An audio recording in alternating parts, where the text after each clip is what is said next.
Hey everybody, welcome back to the Dragon's Den. I'm Bearded Dragon. We're going to play some more Soulframe today. Um, Getting the last couple courage weapons that I have leveled up, and then we're going to switch to the Oshelda, not Oshelda, sorry, Orengal. And we're going to kind of do like a Spirit Grace hybrid build just to see how that works out. Because I have the Odiak sidearm that I want to level up, which is a spirit weapon, and I'm going to equip the dagger as the main hand, and that's a grace weapon. So we're going to kind of see what that kind of looks like, and to see if we can make that work. Because Orengal, I think, would be a pretty decent one to try to do a combo on, because of the fact that he's got range and the abilities would help with the cooldown, being able to summon the wolves faster. So I think that would be a pretty cool combo. So I think we're going to try that out. But, so yeah, let's get into it. We'll see how far we can get.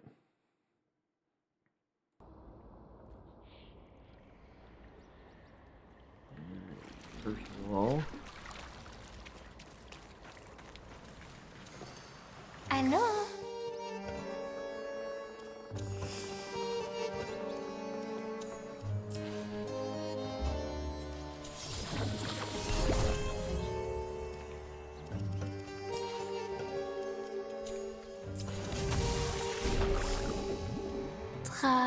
Drab, everything drab.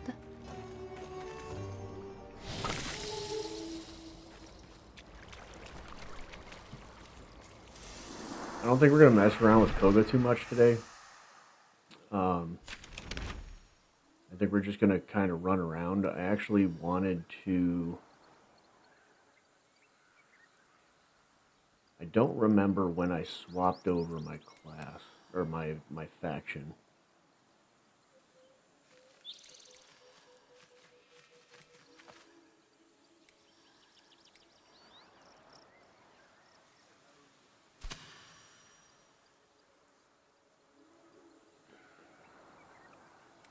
I don't think I'm at the point where I've been 7 days yet. So I think I'll leave that alone for now.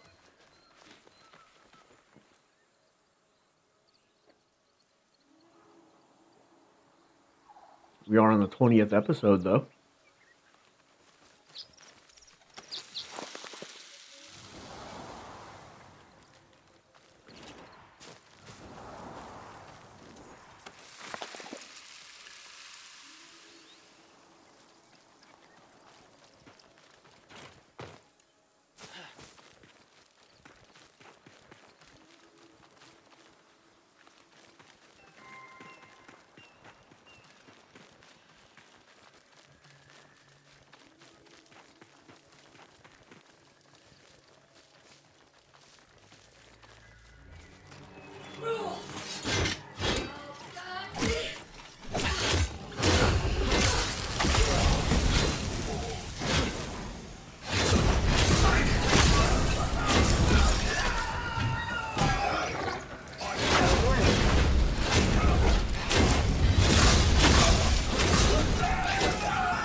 Freaking dog knocked me on my head.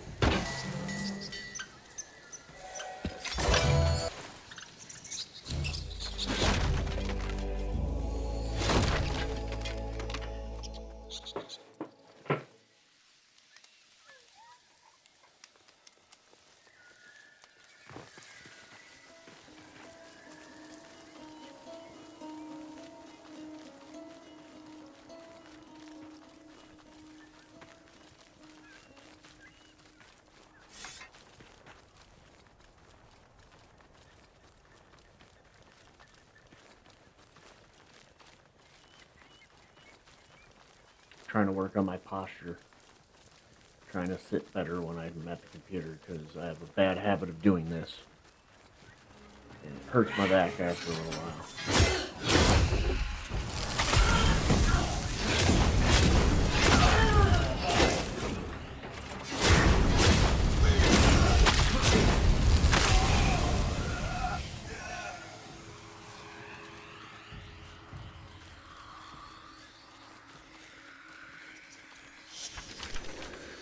I'll hear no gripes of spectres and ghoulies.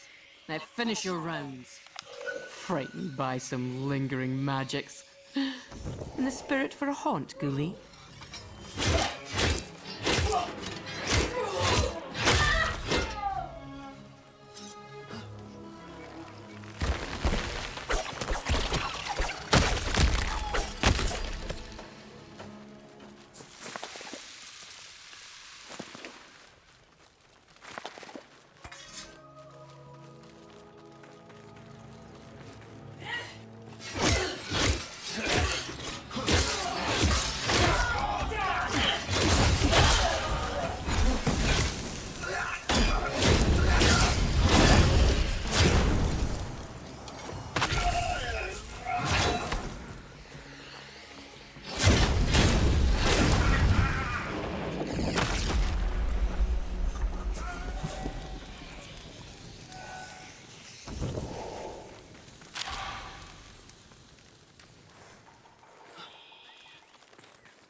Freaking cold in here today.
Stay wary. Rules about.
Fontalba just followed.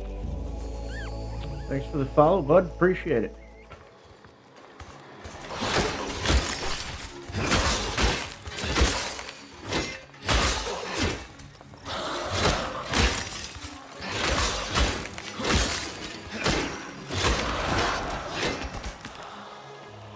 At the moment, yes, there is. They have codes that they give out periodically, but the best way to do it is to watch the dev stream. If you watch the dev stream for at least 30 minutes, they will give you a code. In your Twitch drops, you just need to make sure your Soulframe account is linked with your Twitch account. And then when you watch the stream for 30 minutes, it'll give you a code for the game to get access to it. If you're willing to support the devs, I don't know if you know who DE is or what kind of games they put out, but they do have founder packs as well.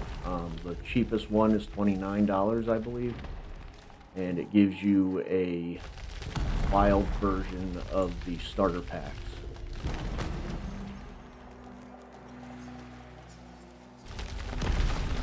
I appreciate it. Yeah, their dev streams are amazing. I absolutely love it. It is very beautiful, and for a game that's only in pre-alpha, like it's an amazing game. I have been having a complete and utter blast with it.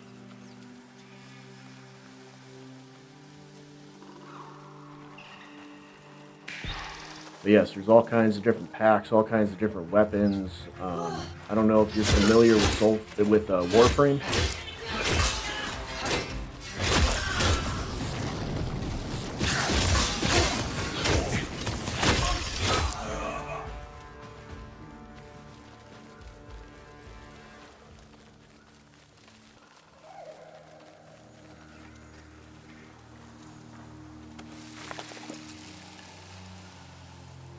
DE also did a game called Warframe where they have a lot of the same kind of... Okay.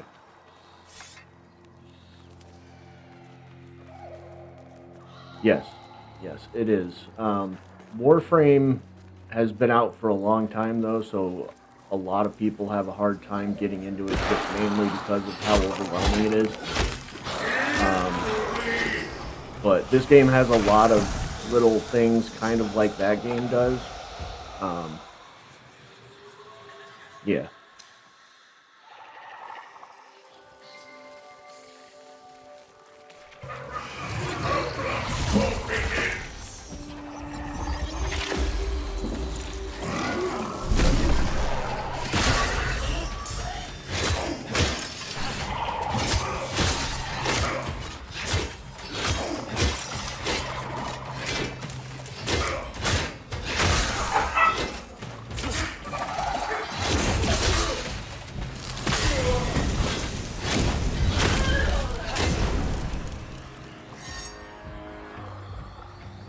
I'm not 100% sure if they're going to try to connect the two games, because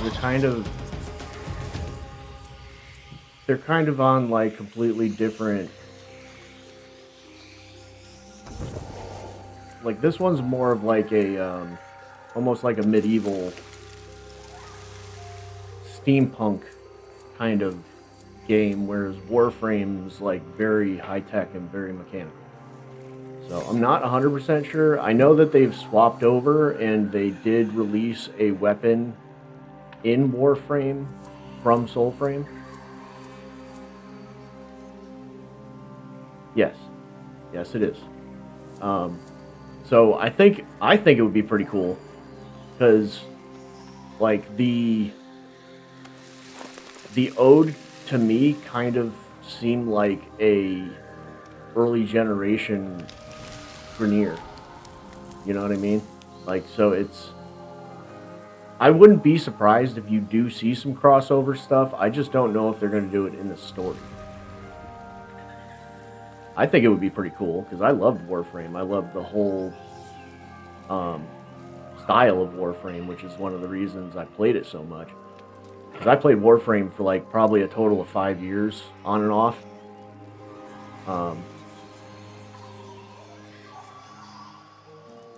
Yeah.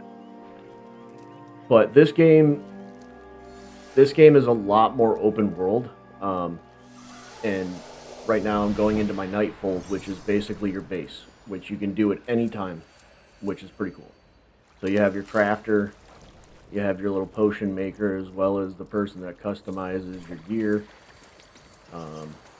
As you can see, you can literally change the colors of whatever you want.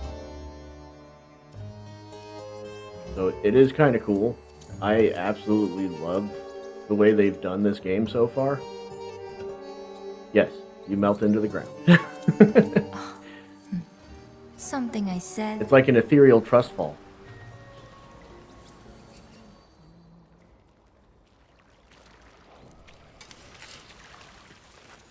But like I was saying, there are some stuff that are like, How can I do better? like when you craft the weapons, it is real time.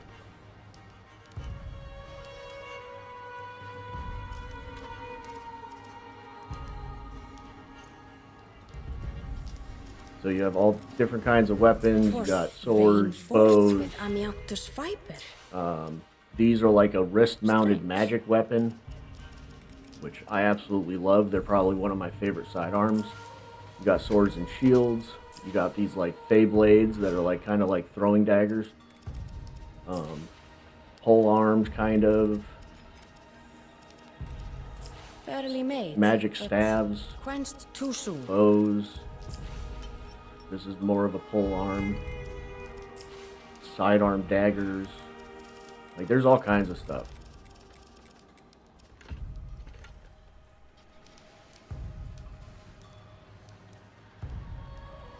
So, whatever class you start out with, you're kind of stuck with that class until you start progressing farther. Once you start leveling up your faction, you will be able to buy the starter classes as well as the starter armor and weapons and stuff like that from the factions. So it's not like you're never going to get the other classes. You can still unlock them in the game.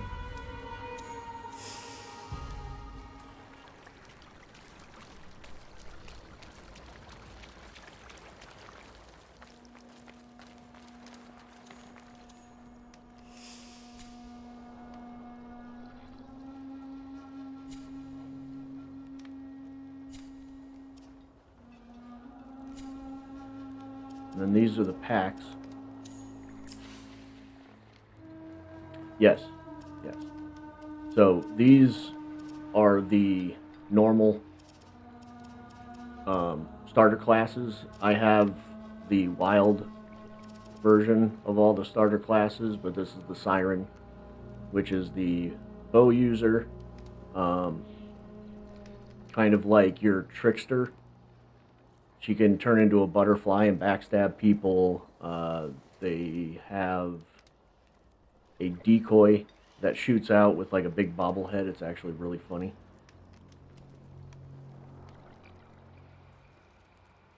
So yes, technically these are the initial three. So the Siren, the Oshelda, and the Tethrin are the three starter classes that you can start with. I just have the wild versions because I bought the Founders Pack. So I got rid of the normal versions of it because I'm not going to use them anymore. I'm just going to use the wilds. But yes, technically the Tethrin, the Siren, and Oshelda are the three starter classes. So you have your melee kind of courage-based one. You have your spirit-based one, which is more of your like magic caster. And then the Siren is Grace, which is your like bow and agility build. But there is no restriction on what you can do with each class because of the fact that everything is based off of how you build it. So you can technically, when you get to a certain point with Tolakane over here, you can reforge your weapons. So like if you want to change, like this is, let me find one that actually says it.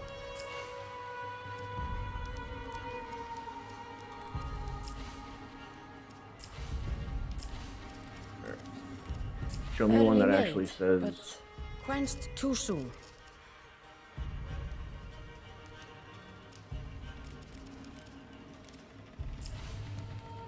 Okay, for some odd reason it's not telling me. But this weapon, you can see it right here. It's attuned. Attunement is courage. It requires 20 courage to use. But when you go to reforge it, you can actually change that attunement so that it scales with grace instead of courage, or it scales with spirit instead of courage, or you can take a spirit weapon and change it to courage if you wanted to. So there is a lot of customization. You can pretty much build whatever class however you want to.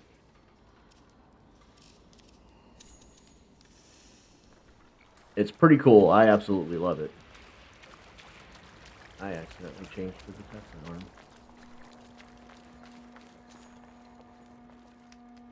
Yes, they are. They have stated that they are not doing any more wipes.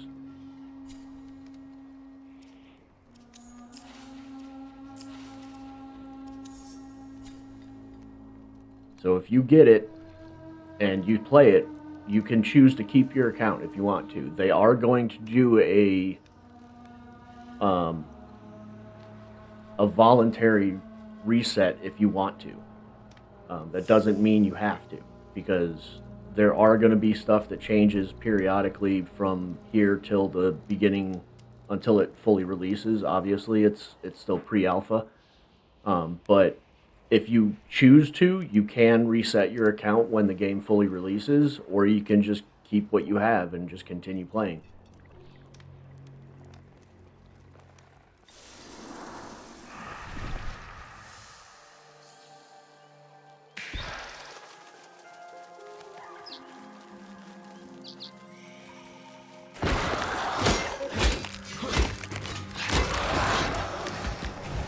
One of the reasons I love DE, man, when they put their mind to a game or how to run something without making it like, you know, they're trying to make it as free to play as possible. But if you would like to support them, you can buy stuff and buy it from the shop.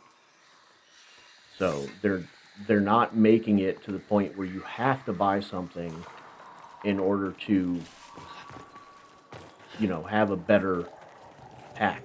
Everything that you can buy in the shop is available to get in the game, except for the Paragon Greatsword. But they're going to make a way that you can get that from the people that have bought the Founders Pack. So if you get the $100 Founders Pack with all three of them, you get the thing called the Paragon Greatsword. It's attuned to all the virtues. So grace, courage, and spirit. You don't have to worry about using it with any specific one. You can use it with all of them. That is going to be the only thing that they are not going to allow you to get in the game. But once you get Tolvakane to a certain level, they will allow you to make a blueprint of it that you can give to other players. So there is still technically a way that you can give it to people if they want it. And the cool thing is, if you give it to somebody, it is permanently tagged with your name. So you always know where you got it from.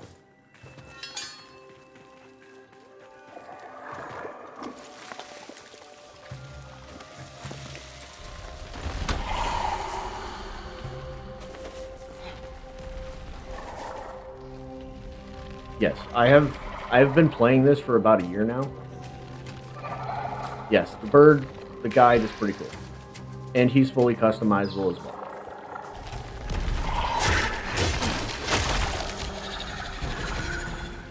So I have every weapon. I've leveled up. I don't have every weapon. I've leveled up every weapon. I have all the different armor sets. I have all the runes that you can get from the bosses. I've been grinding on this game for a while. That's how much I love it.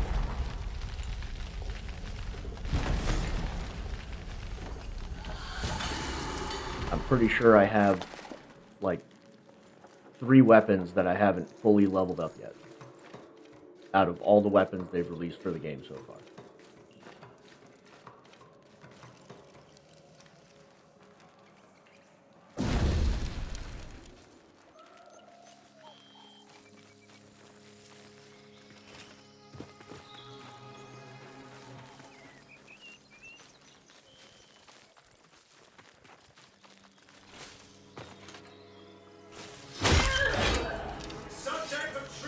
My plan is at some point,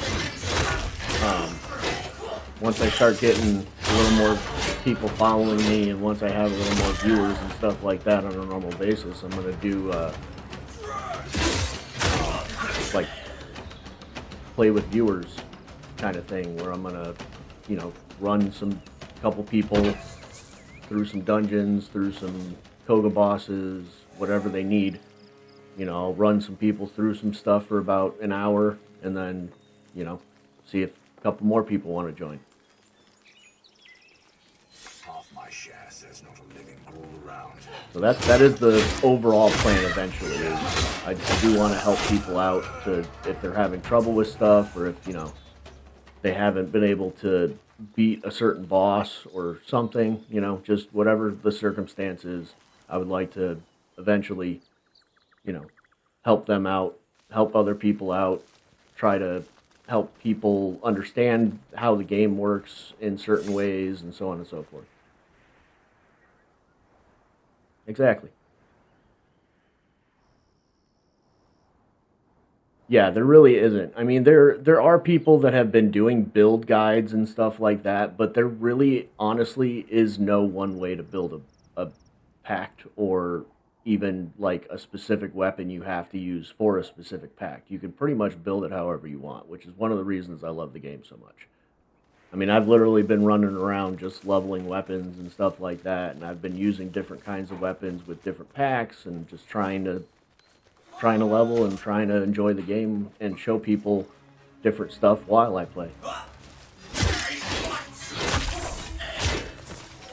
Now, I have my preferences, you know what I mean? Like, I more prefer ranged weapons over melee weapons in the game, just because of how broken the stagger is right now.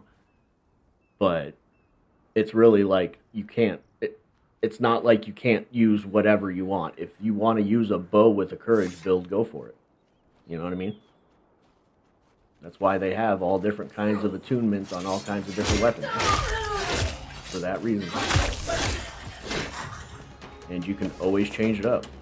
Like, if you find a weapon that you really like, and you're like, oh, this would be really cool with this class, swap the attunement around. You know? It's awesome. I absolutely love it.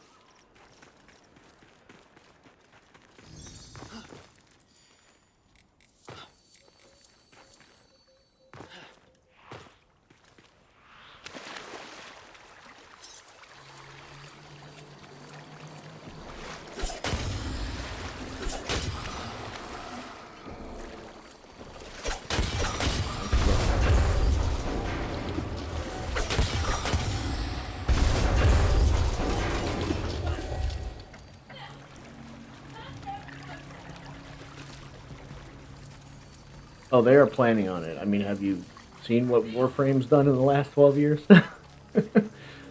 But yes, I have a feeling it's going to do very well. They already have, like,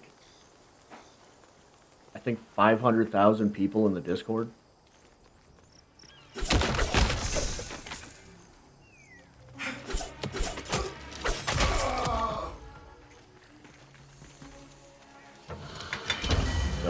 I guarantee you, when this game drops, like, full access, it's gonna explode.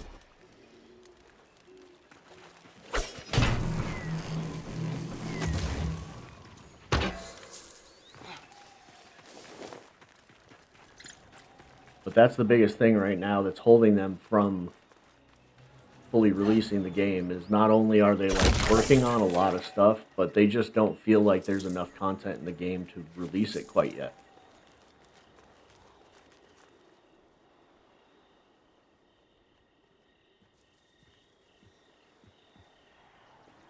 Oh, really?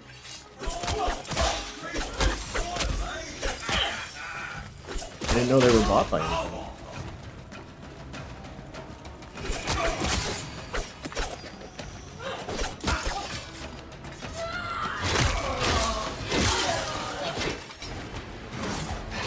I just know you can't say that there's very many companies that have made their own cons, conventions and stuff. Like Digital Extreme has TennoCon, just because of the fan base.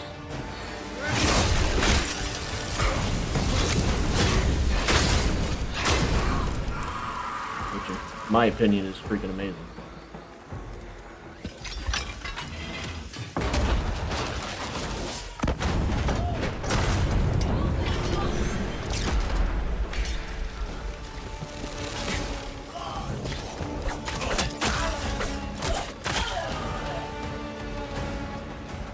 I love how intense the difference is.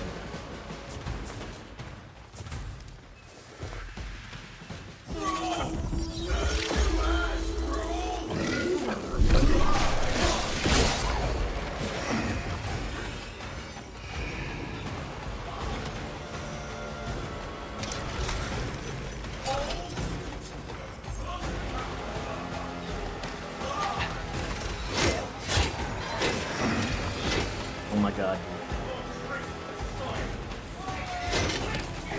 I need to find that.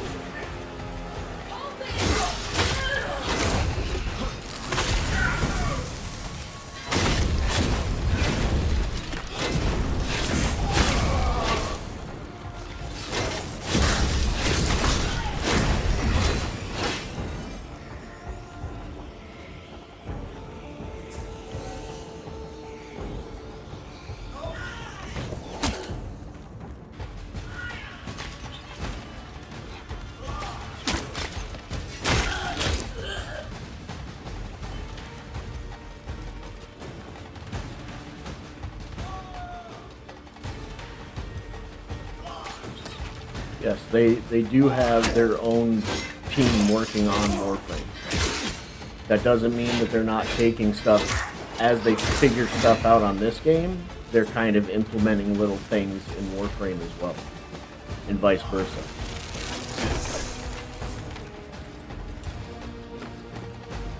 So it's really cool how they're doing it, and it's really cool like how well they're kind of progressing each game on its own, but it's still a lot of fun. BE is an amazing company. I absolutely love them. Like their customer support, their community, like they listen to the players, and it's amazing that they do that so well because of the fact that it just gives you such a good game at the end. Like just the stuff that I started working with when I first started playing this game and what it's become, I'm dumbfounded at it.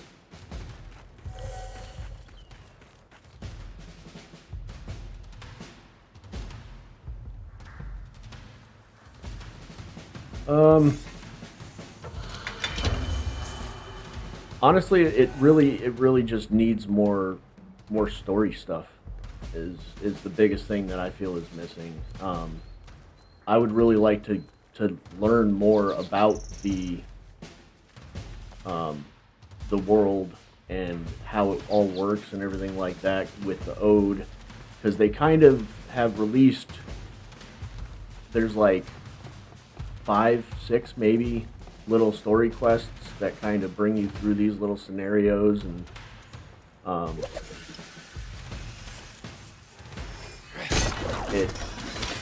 it gives you kind of like this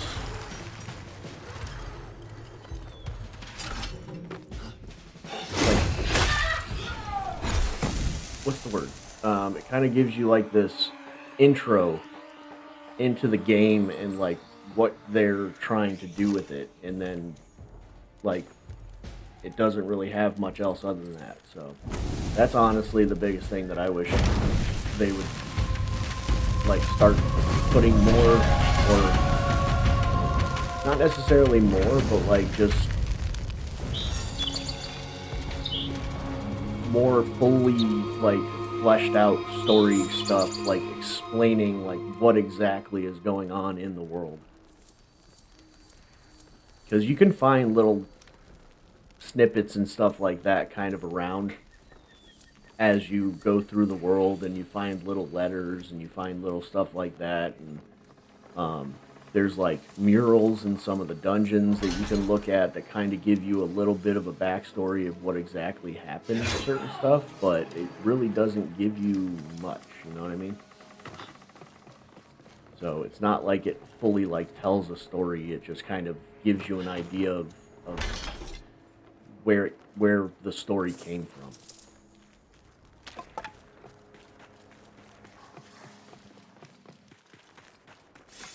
So I love story games. I love like action RPGs, all that kinds of stuff. So when it comes to this game, that honestly is what I would like to see more of, is the story aspect, and like kind of a little bit more about the backstory of what exactly is going on the planet.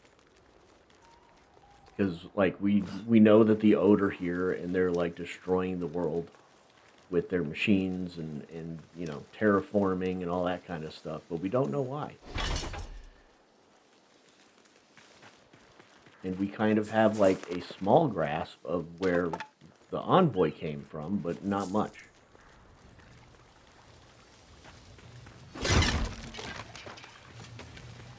And I mean, it took them a while to do it with Warframe, so I mean, I expect that there's going to be at least like some period of time before they really get into it, because, I mean, shit, I was playing Warframe for I think 2 years before they came out with your, like, the person that's controlling the suit. I can't remember what they called him in that. The operator. Like, once you actually, like, went through and freed your operator from the ship and brought him back to your ship and they were in the ship, I thought that was the coolest shit ever.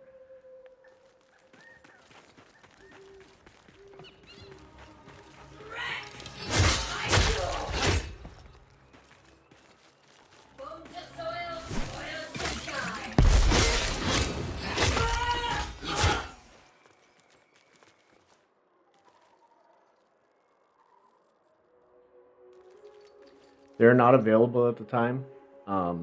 They are working on getting that. So I don't really want to spoil anything for you, but one of the quests that you do, you will end up getting something in the quest that will eventually be your mount. And they're working on doing the next quest that will get it to that point, I think. So, but yes, there will eventually be mounts. Pretty sure there's probably going to be multiple different variants of mounts that you can get. I'm pretty sure there's going to be all kinds of skins that you can get for your mount to make them look different. You know, because it's a customizable game. Like, that's what they're going to do. But yeah, they are not available at the moment.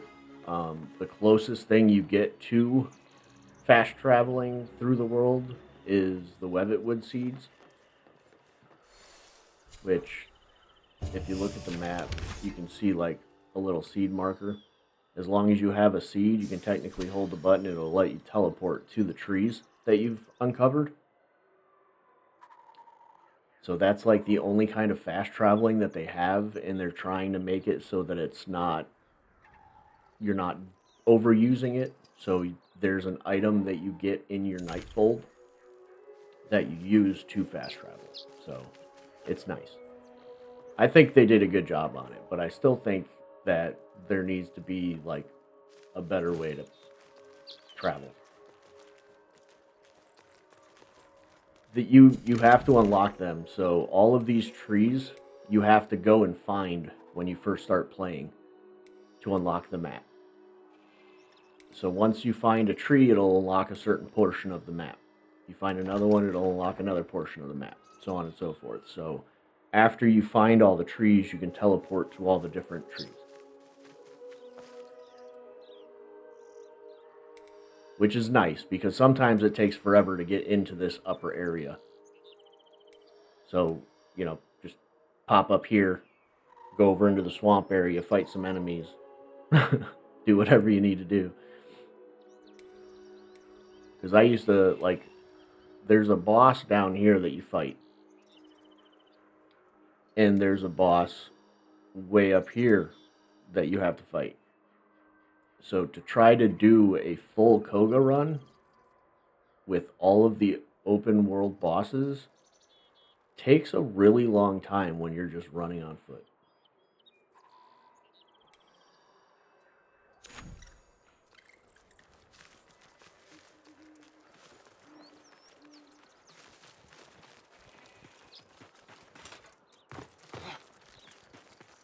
See, that's what I'm saying, is the map right now is kind of small, yes, but I guarantee you that they are planning to make some big improvements to it.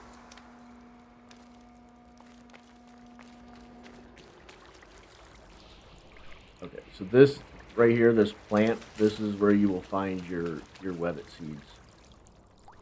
You have to come up here in order to grab them, but there'll be a seed right on that top branch.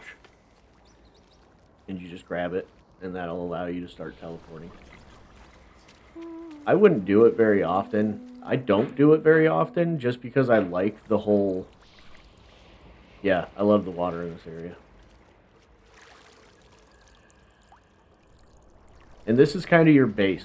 Like, this is your base of operations. Like, you know, you have... This guy is kind of like your lore guy. He's one of the first ones that you find. So he gives you all of, like... this is kind of like... All this whispering. This is I where cannot focus on my book. all of the, like, lore and backstory and stuff Welcome, like that respite. comes in, but most of it's not there. You know what I mean? No. So when you find him, it kind of just, like, emerges from the water.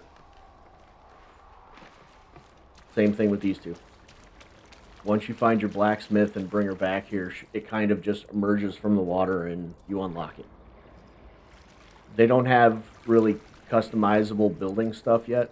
I'm not 100% sure if they're going to make your little tent over here customizable at some point. I kind of hope they do. Because it would be kind of cool to be able to, like, customize your house and do little things around it.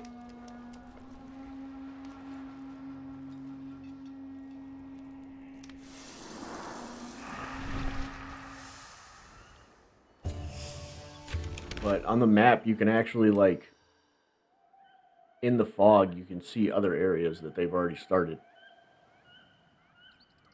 Like, this whole section right here is, like, all land. And it looks like there's more over here.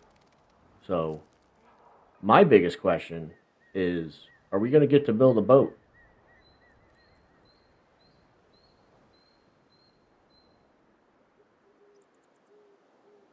Yeah, like Warframe's big ship, is it the Star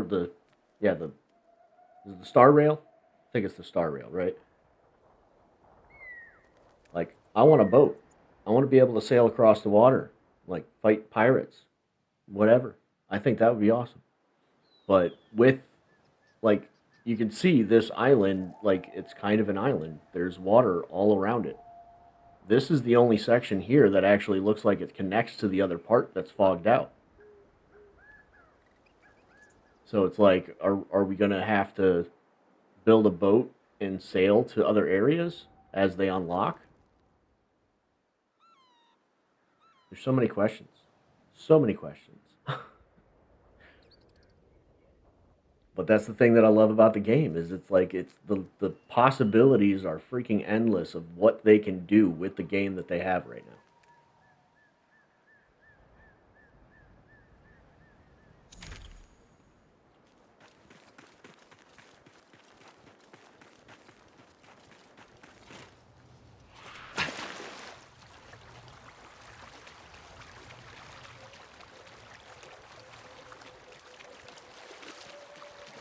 I mean, it leaves us curious as to what's going to happen next month. Like, they've been continuously enhancing and releasing new stuff periodically as they've been going through the alpha stages. Like, we're on Preludes 12. That's how much they've been upgrading stuff. Like, every update that they do that, like, really introduces new stuff and everything like that, they give it a number. So, you know, who's to say Preludes 13 isn't going to have some crazy additions? I do know that they are working on a new virtue system. So instead of being the red, blue, green triangle, and you can make your points wherever you want them to be, I think they're going to be doing it a little differently. I think they're going to make your stats more built along what armor you have on, which I'm not really too keen on that because it kind of makes it less diverse when it comes to building builds. But yeah, they're revamping the whole virtue system at some point. I'm hoping it's in Prelude 13, but we'll see. You're in the Banneret sector, Envoy. Will I wager my Drax on you?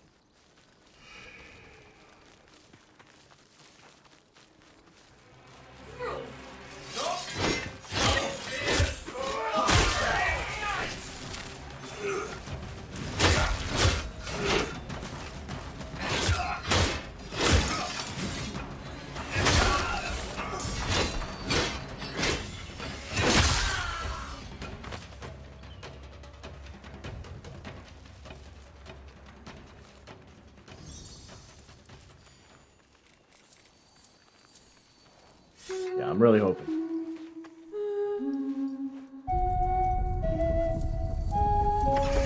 I know they've teased new armor. I know they've teased a couple new weapons that they are possibly coming out with.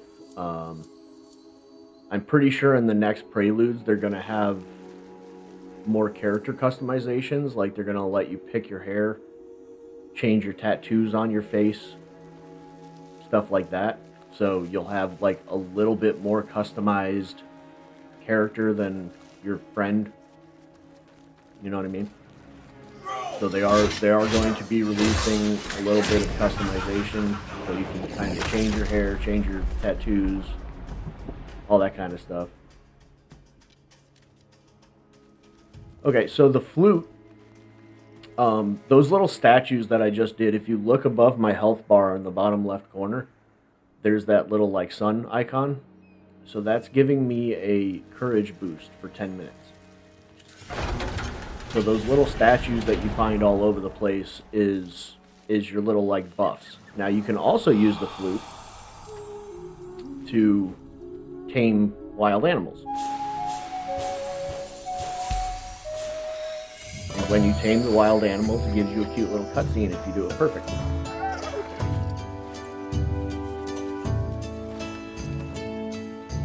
But those give you totems.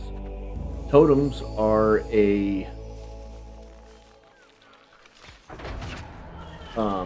basically they're like little accessories that you can put on your weapon that will give you different like statuses and stuff like that. So I'll show you.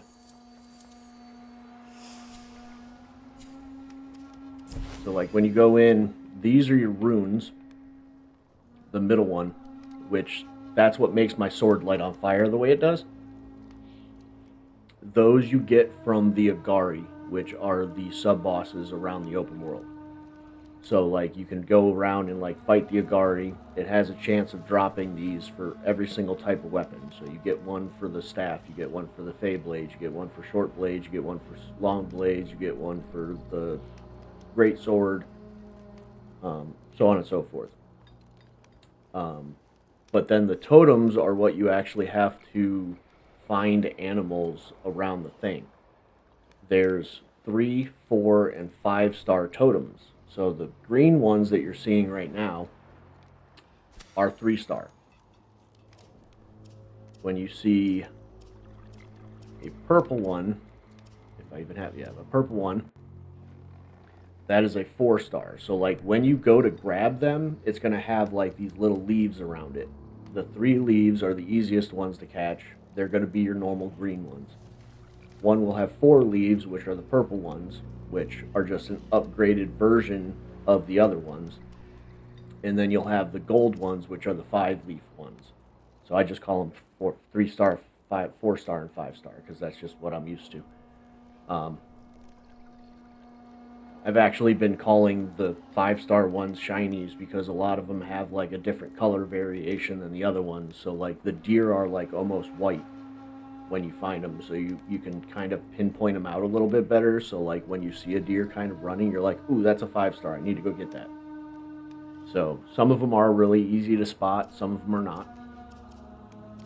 But they have like little affixes. So like this gives you a 1 in 20 additional chance to smite, which is that little glowing thing that you pull out that activates your runes. And then you have like your kick smites. Pull smite restores ability cooldown for certain abilities, like this one's for courage, so your red ability, it will cool down faster. Pull smite reduces enemy armor. Heal on pull smite. Pull smite deals stagger damage around the target.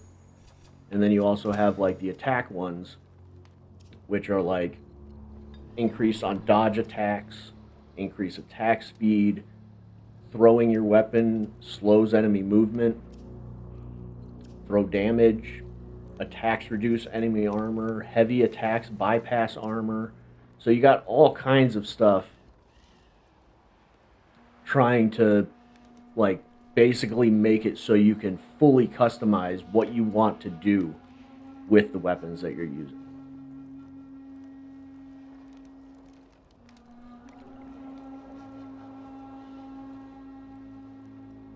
Yes, so at the beginning of the game, that is how you kind of get your main look, is what your mother, how you customize your mom in the beginning of the game. But now they're making it so like if you don't like what hair you chose or you don't like what color it is or something, you can change it now. That's the biggest reason they're doing it. But yes, I did love the fact that they made you make your mother and then you kind of inherit her look, which I thought was an absolute ingenious way to start a game.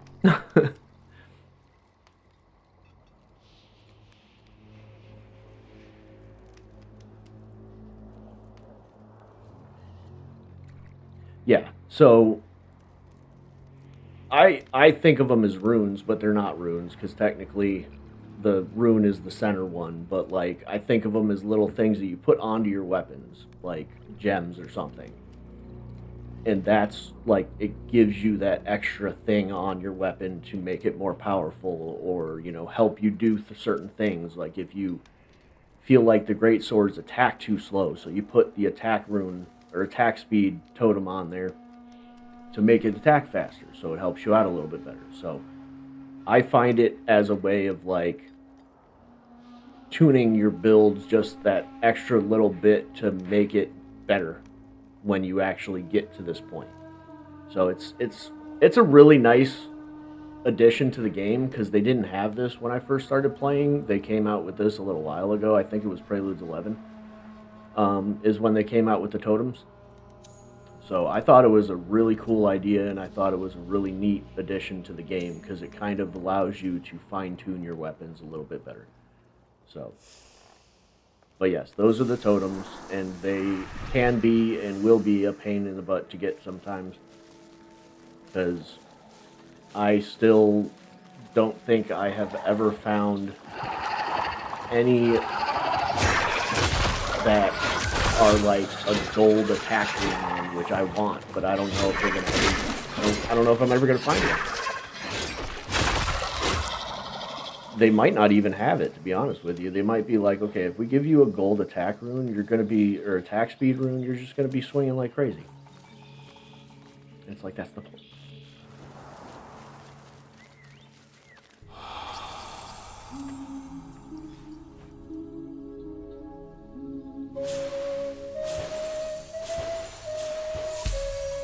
Oh.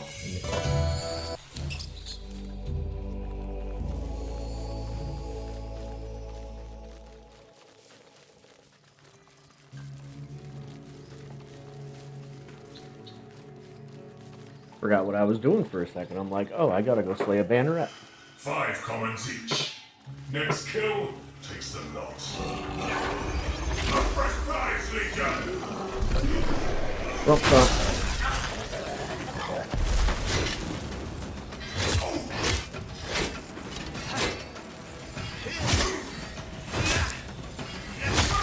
You honor the Eat lost this day. A rite of atonement.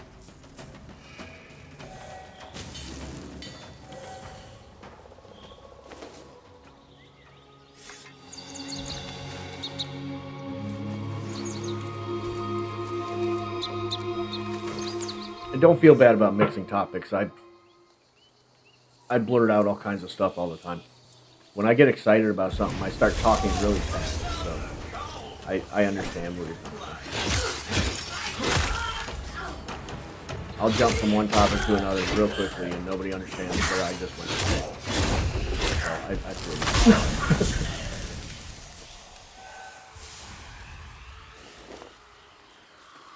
I get so excited about talking about stuff sometimes, I have to catch my breath. I'm like this, and you could do this, and this, and then I was like, you can also do this, then I'm like, hold on. So I get it. But if I'm going too fast for you, just let me know. If there's something you want me to kind of briefly go over again, I can. That's why I'm here. One of the reasons I still play the game is because I know there's still people out there that haven't tried it, that haven't seen it, you know.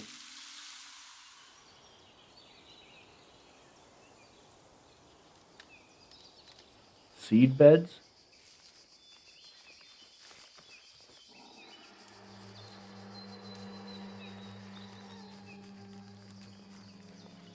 I'm not quite sure what you mean by seed beds.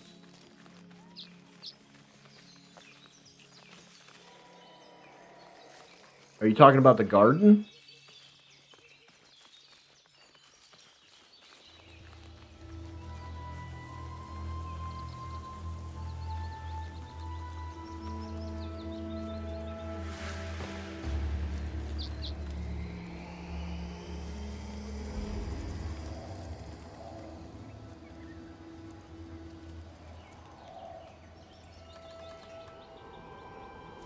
Oh yeah, it's the garden. There's a if you buy a founder's pack, you get a flower that you can plant in the garden. So if you come over here into your nightfold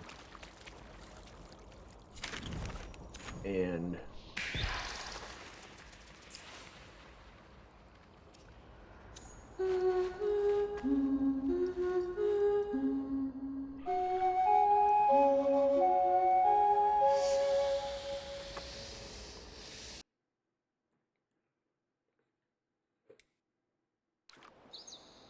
you play music, you come to this little screen. And as you can see, these are the different gardens, the Turnium Gardens. There's a lot of them. I believe I am in 464. I really wish they had a marker on the one that you're in. I think it's 464. But you can plant your flower that you get for buying the Founders Pack. Yeah, right there. I did it on January 1st, right after the New Year. But it'll give you different seed packs, and then you can literally pick a flower that you want to plant in the Eternium Garden. So these are actually all the different ones. There's the red one, there's the blue one that has the sparklies. There's these little ones that kind of look like robed figures. And then the little yellow ones. I think that's all of them. I think that's the 4 that you can choose from. These are kind of cool, but they kind of freak me out at the same time. They look like little people in robes. That's why I picked the one with all the sparkly flowers. Looks like a night sky. Yes, it's very amazing. And you can literally go to every single one of them and look at all the people that have planted flowers. It's insane. And you can kind of see which ones are full too. All of them that are completely filled with water like this are full. If you go back down to where mine is,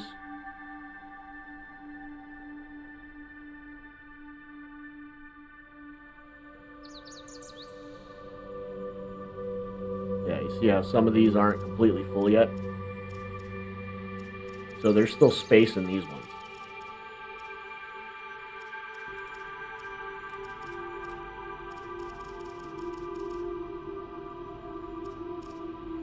I love the way they did it, and I mean, as you can tell,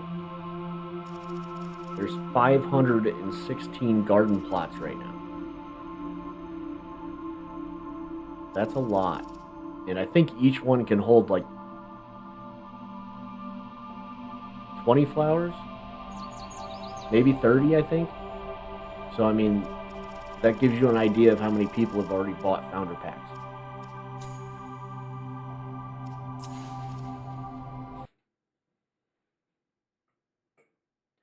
And your name will forever be immortalized in that if you buy one. That's the other cool thing. It's like people can go there and be like, oh, hey, look, there's that character that I saw the other day.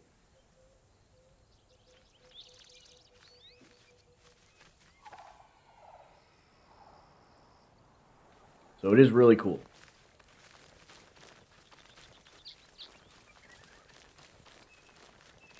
And you don't have to worry about getting all the answers right now.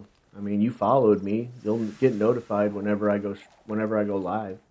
So you can always jump back in. I always have time to answer questions.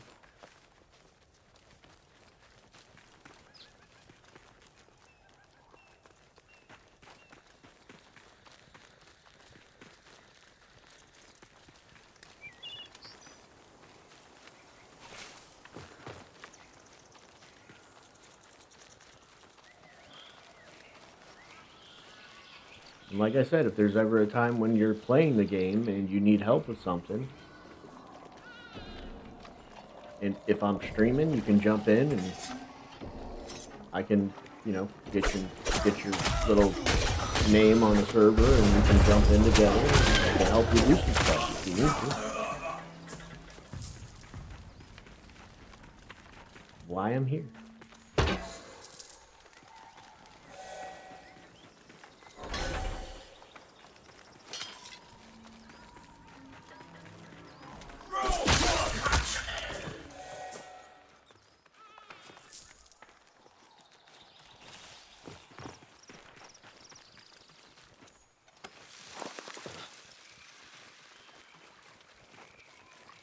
I think that's a 5-star beaver. Come here, Mr. Beaver.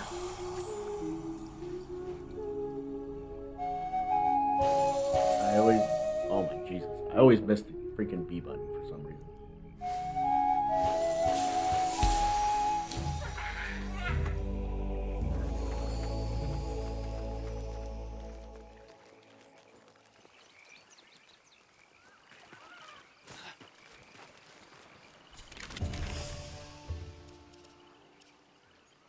Wow, this thing is leveling up extremely slow today.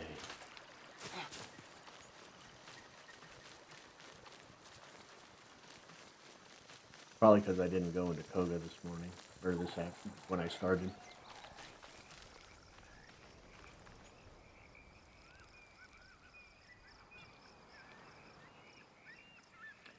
Not me. When Soulframe has their dev streams, you have to watch for 30 minutes. I appreciate you watching me, but I can't just give you codes. They do periodically do Twitch drops on people playing Soulframe, but it's not active right now.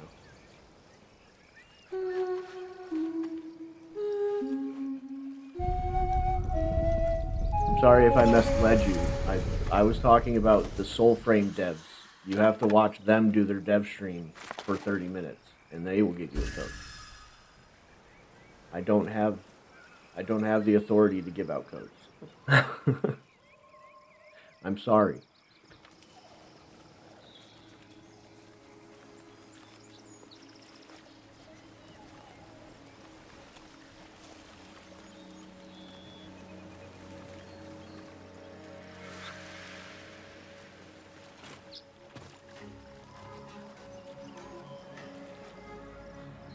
I appreciate it.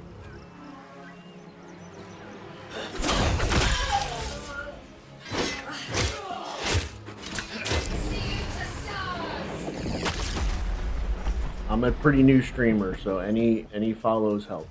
So, and if there's any friends of yours that you know that are curious about the game as well, you can always point them in my direction. I would muchly appreciate that.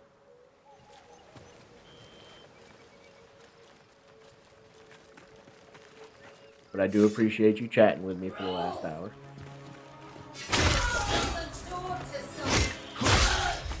It always makes my streams more fun when I can actually talk to somebody.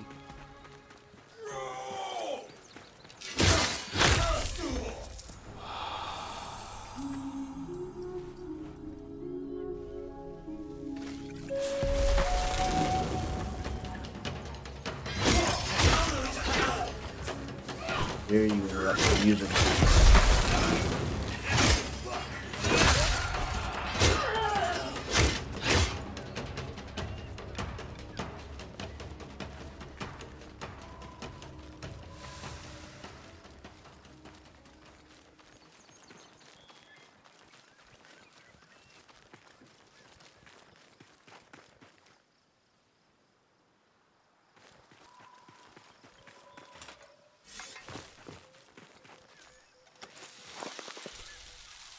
I really need to level up faster.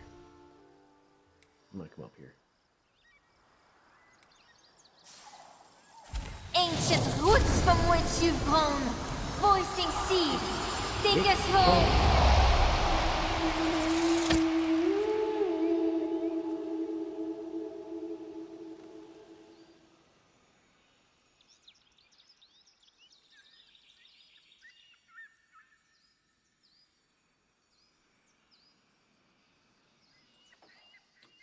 That sounds pretty cool. I would muchly appreciate it.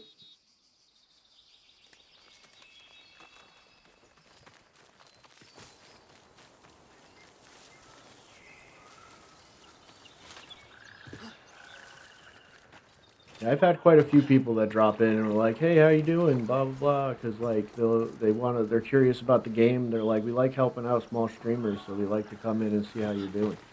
I was like, "Oh, I appreciate it." So there are some kind people out there on Twitch.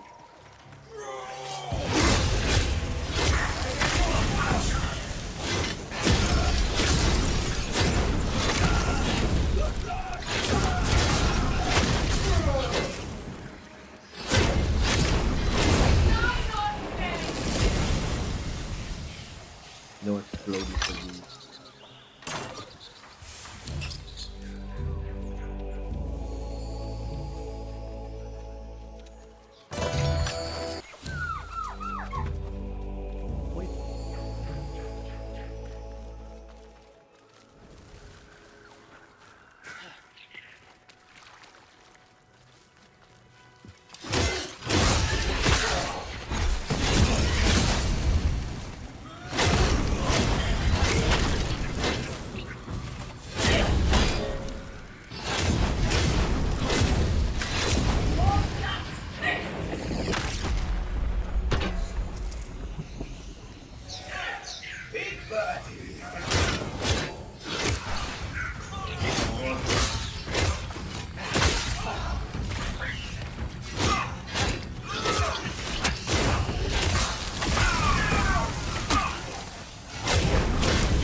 15 years ago. I think I saw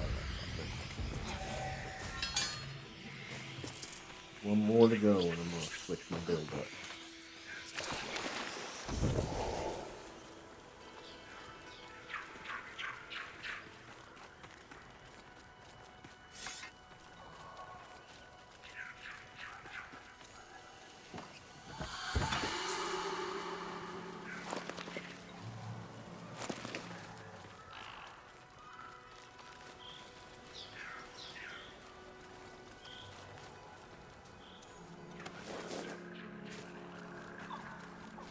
Yeah, actually, as soon as I finish leveling up this weapon, I'm going to be using the Orangol class, which is the wolf one.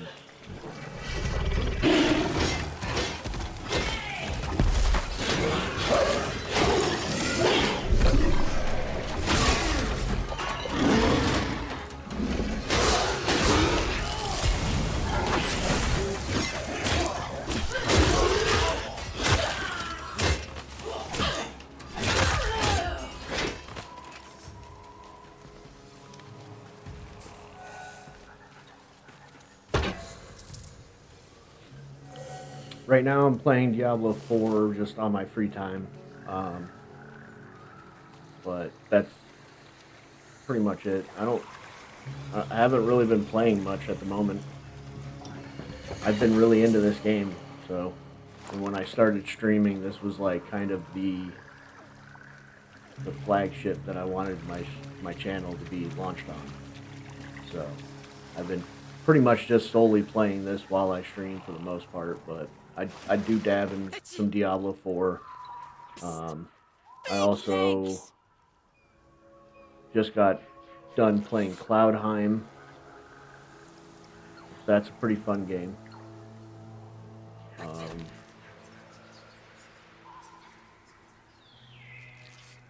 I really like Enshrouded too. I kind of want to start like a fresh run with that, but at the same time, I know how much work I've put into it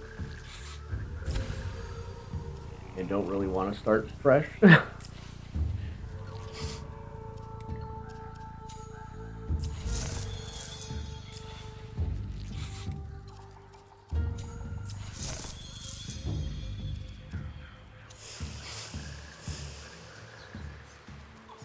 But yeah, I mainly play like, you play Enshrouded as well? Cool.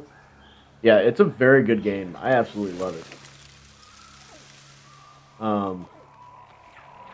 I've put a lot of time into that game, getting my base set up, and then they started adding stuff, and my base is kind of an absolute mess at the moment because of the fact that I didn't set it up to be able to farm and all this other stuff, and then they made it so that the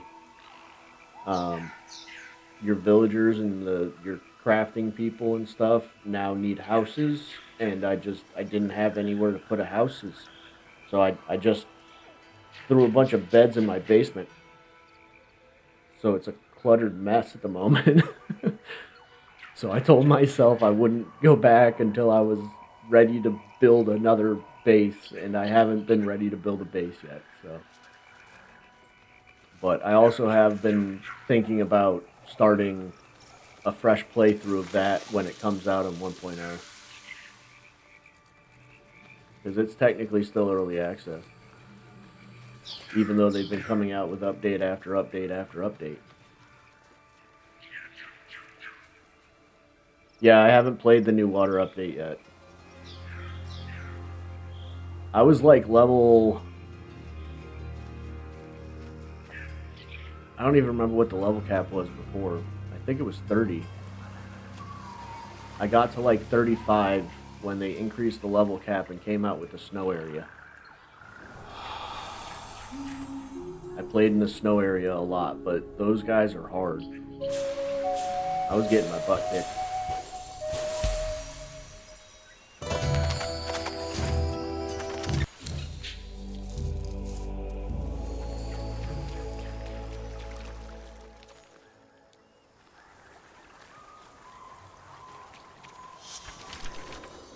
I'll hear no gripes of specters and But yeah, that is the ghouls. other game that I Now was thinking finish your about streaming at rounds. some point. I just don't know when. Frightened by some lingering magics. In the spirit for a haunt. Because it is a super fun game, and it's a very big game, so you can stream that for quite a while.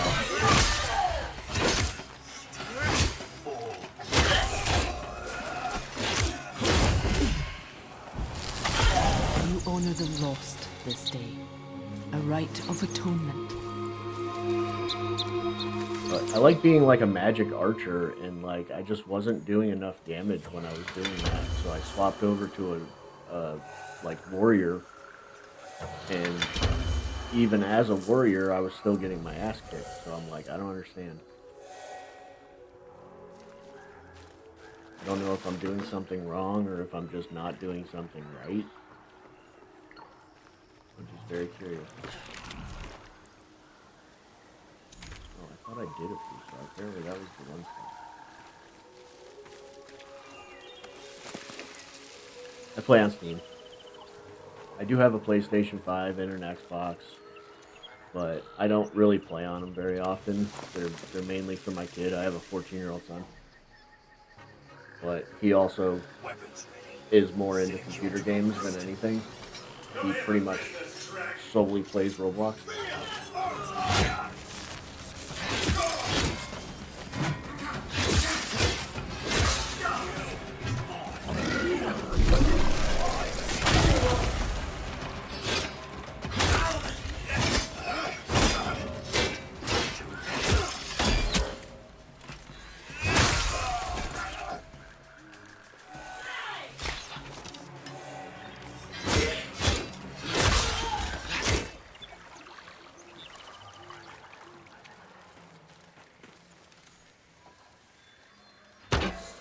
Yeah, a lot of people are excited about GTA. I sadly am not one of them.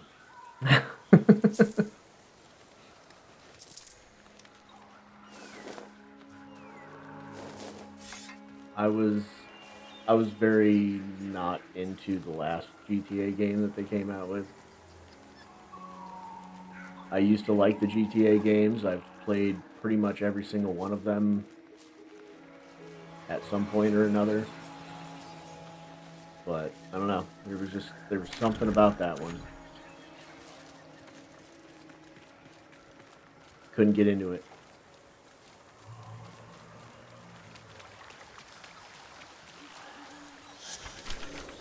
You're in the Banneret sector, Envoy. And I've seen a lot of wager stuff my about the tracks new on one. you. I don't know.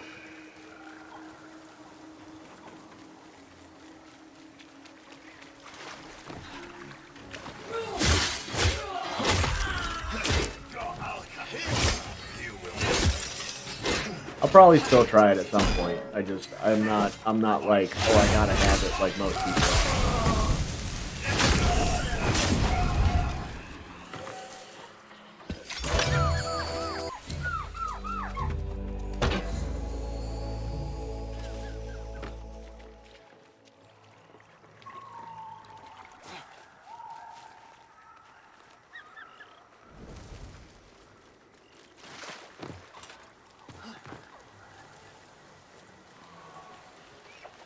Did try out Arc Raiders too. I'm not a big PvPer.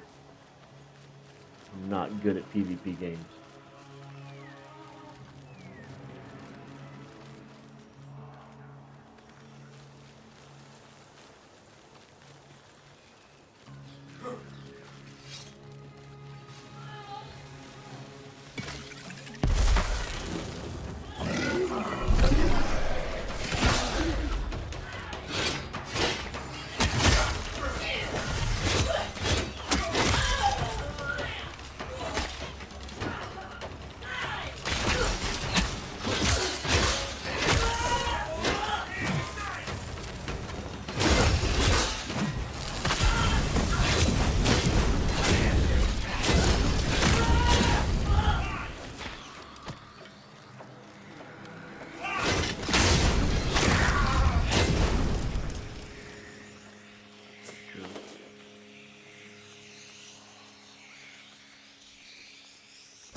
it is very grindy. And like, I'm not talking about fun grindy like this. It is very grindy. The amount of time it takes to go out and get some of the resources that you need just to be able to upgrade some of your benches is ridiculous. And don't get me wrong, the way they did the extraction shooter genre in this game is fantastic. It is not super sweaty like Escape from Tarkov is. It's very casual friendly when it comes down to it because of the fact that they did it specific ways. So I mean, it's probably one of the best extraction shooters out there just because of that alone.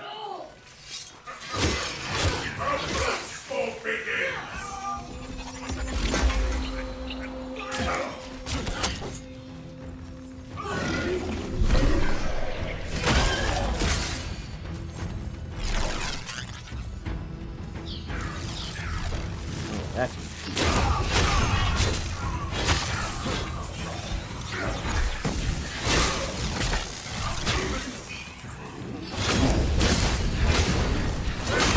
Good.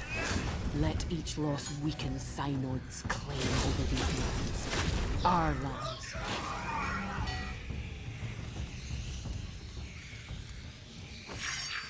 precisely, yes. And that is the reason I don't play extraction shooters. It's also the reason why I hate Fortnite.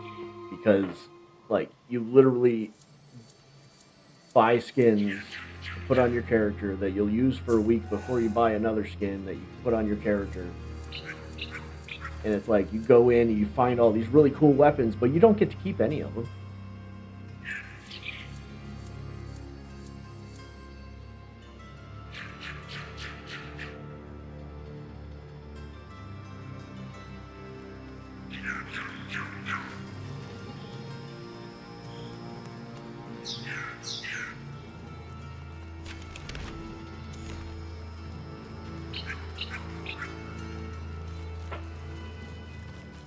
But yes, that is like the most perfect way I've ever heard anybody describe that game.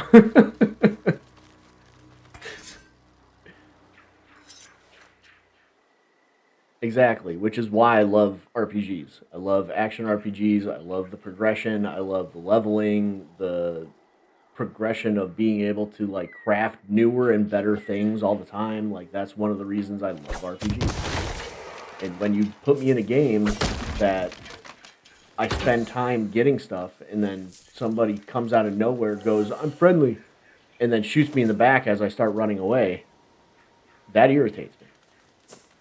Because I just lost everything that I was working towards. So that's why I said that is like literally the best way I've ever heard anybody explain that game.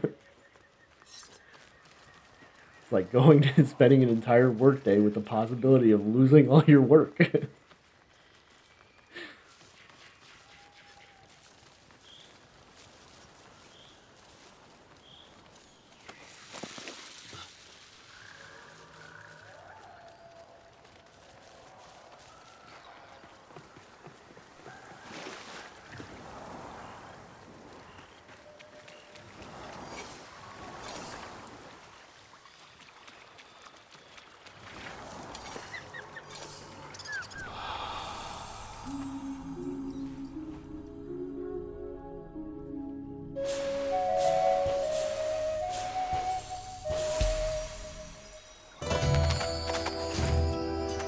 They do not at the moment. I believe they are probably going to put it in at some point. Warframe Sensei. Thanks for popping in, bud.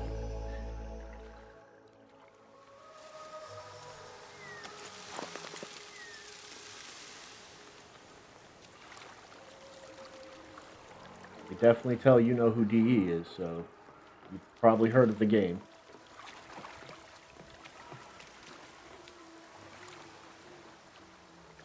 Digital Extremes? Exactly.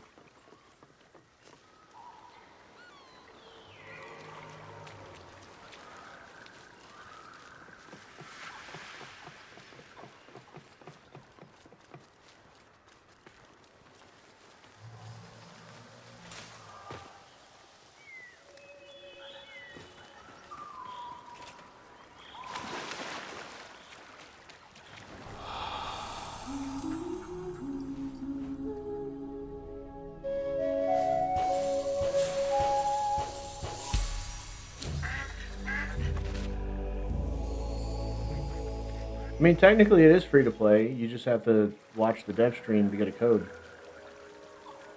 Oh, and by the way, GFon Alba, the next dev stream is January 30th, so you don't have too long to wait if you do want to get access.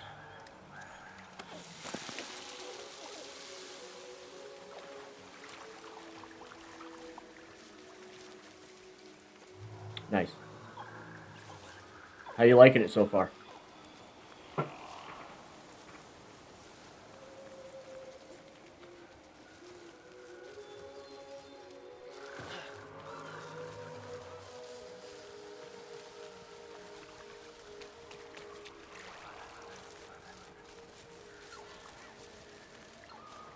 Yeah, I'm kind of waiting to see how they're going to change the stability issues that they're having, because getting knocked around like a pinball is kind of really annoying sometimes.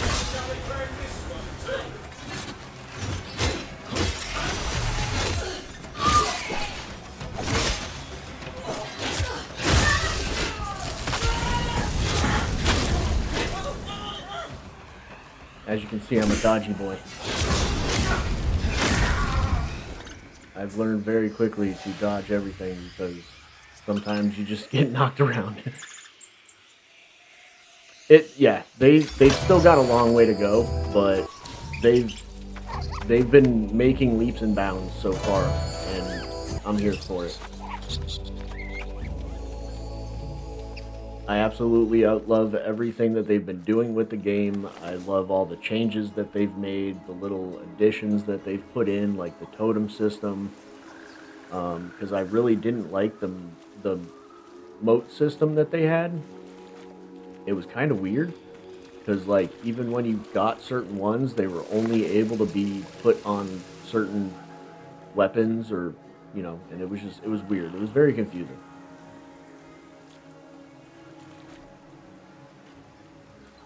Really? That would be freaking cool. I loved Absolver.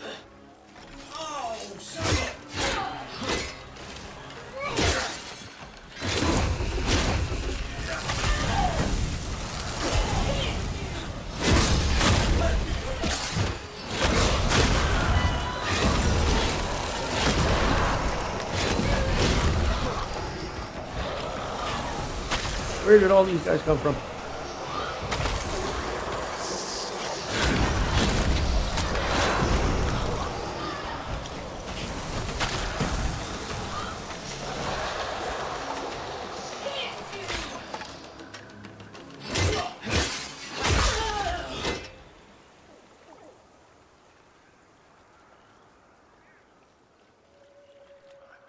That would be neat. I didn't even think about that. That would be insane.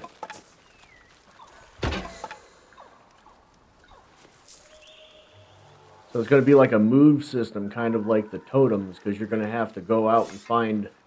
You're probably going to have to find, like, certain move sets for each weapon type. So that adds, like, a lot more... a lot more content to the game.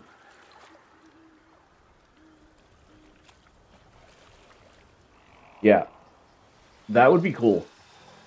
I'm down for that. I don't know exactly how that would work in this game, but I'm down for it.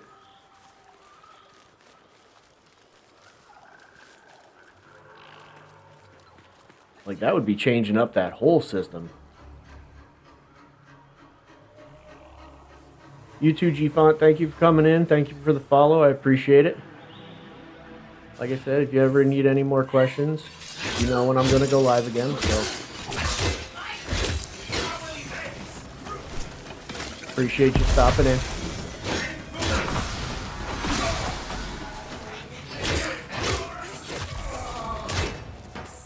Yeah, he is a great developer. I absolutely love Steve. He is one of the reasons I fell in love with the company. Like,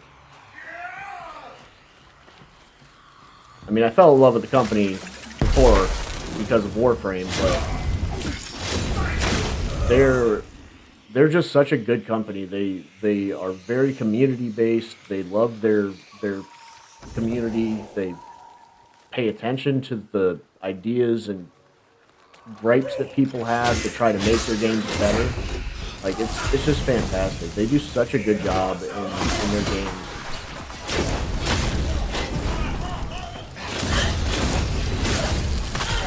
And they're smart too. Like, the way that they do all of their like management when it comes to what people can buy and what they can get in the game and all that other stuff. Like, they make it so nice. That's one of the things I loved about Warframe. I'm really hoping, yeah. I can't wait till they add the swimming. They did show a little clip of like the animation that they were going to use at the last dev stream. So they are working on it. I was actually just talking to G-Font earlier about the fact that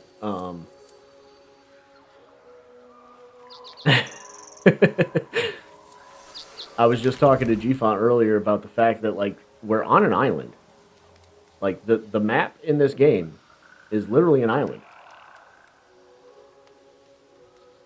Like, how are they going to expand that without adding swimming and, you know, stuff like that? I'm really hoping they add, like, a build-a-boat system, kind of like they did with the Star Rail in Warframe. Be able to fully customize it, be able to put stuff on it, be able to, like, have your own little, like, base for you and your friends.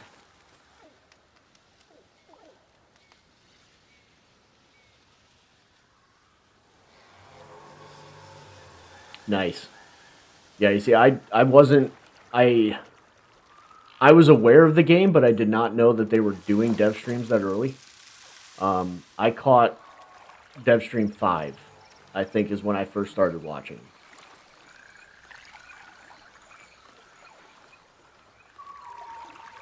Now they're on, like, what? 12? 13?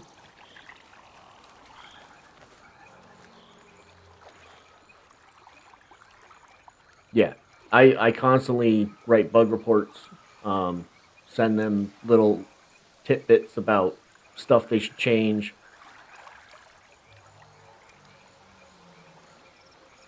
You think they're too overpowered?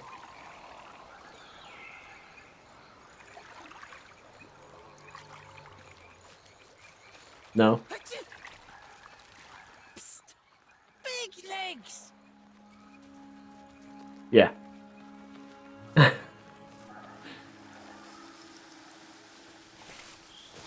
It is. Yeah, they kind of, the homing on them is kind of ridiculous.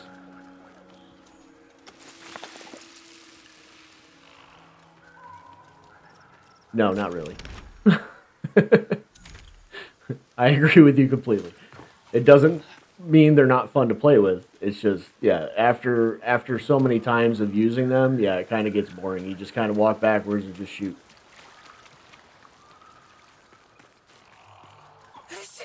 It's one of the reasons I kind of like try to make combos of my own when I'm doing it. I'll like sit there and I'll shoot a couple times, then I'll do like a charge up attack. Oi!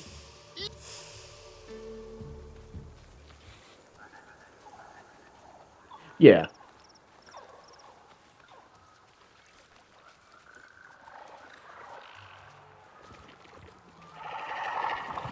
I totally get where you're coming from. I know exactly what you're talking about. It's just, yeah. I love the magic in this game. Don't get me wrong. It's super fun. I love the animations to it. But yeah, it's not a very engaging gameplay when you're sitting there and you just basically walk backwards and shoot at people. But I think it's a good thing to have though, because of the fact that not everybody's like super great at aiming, and if you constantly had to like aim with the weapons, it might be a lot more difficult.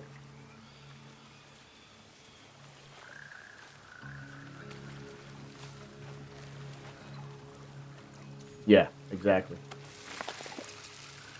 Like if they end up changing it to something and then people just stop using magic weapons altogether because that's the reason they love the magic weapons, you know what I mean? It's kind of, it is a very fine line.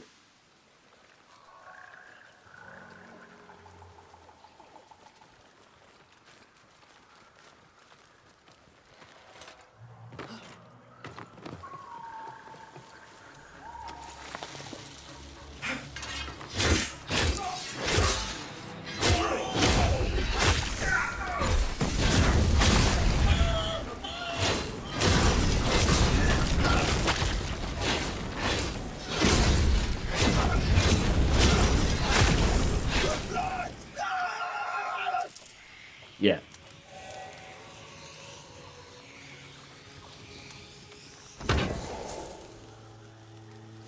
Yeah, like, I don't think the charge shot should have a lock-on, to be honest, because I think if you're gonna sit there and you're gonna go like this and you're gonna charge up a shot, especially with the melee or the magic weapons, they have that pass-through ability. So if you're trying to line up a shot that's gonna hit multiple targets, you know, you should be able to kind of aim it where you want it to go instead of just shooting at the nearest enemy.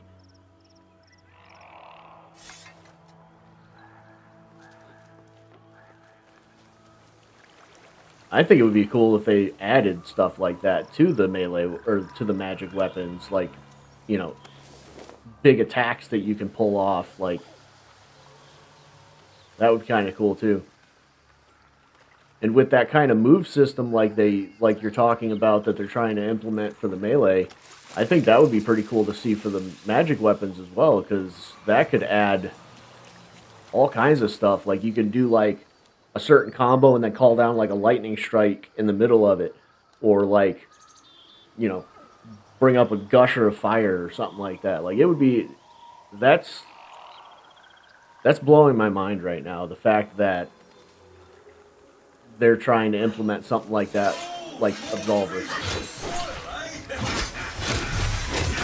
That would be really cool. I actually am totally down for that. Can you stop beating me up?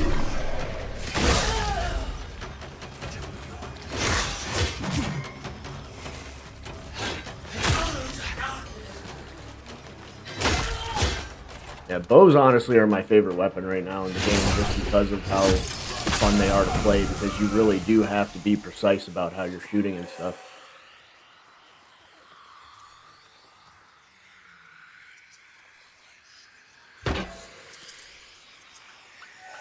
Yeah, that would be pretty cool.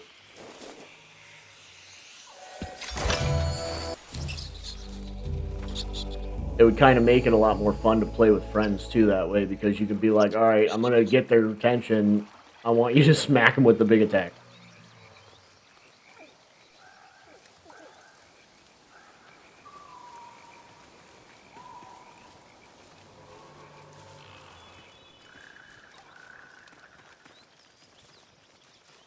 God, this weapon has to be pretty close to leveling.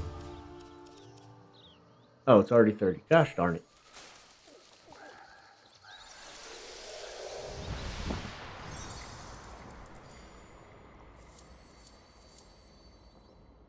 Yeah. That is one thing they definitely need to work on, is that, like, weird sliding transition from the attack.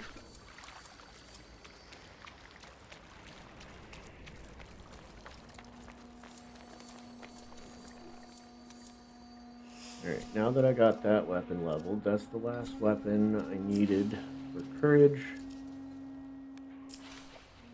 Equip that back on my Bromius build, and then we're gonna go to Orangol. What I'm gonna do is I'm gonna put the Odiac.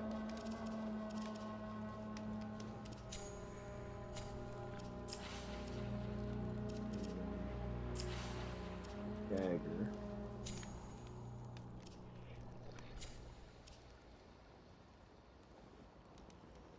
Oh, I need to put a reforge on my Odiac still. And then what I'm gonna do is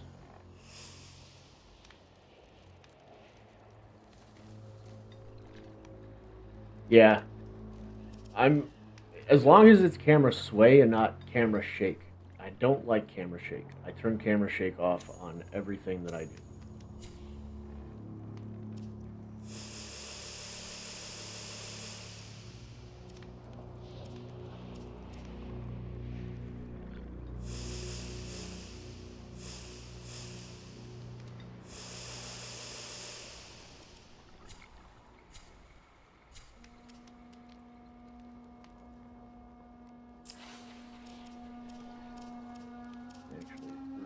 this purpose, I think I'm just going to use this one.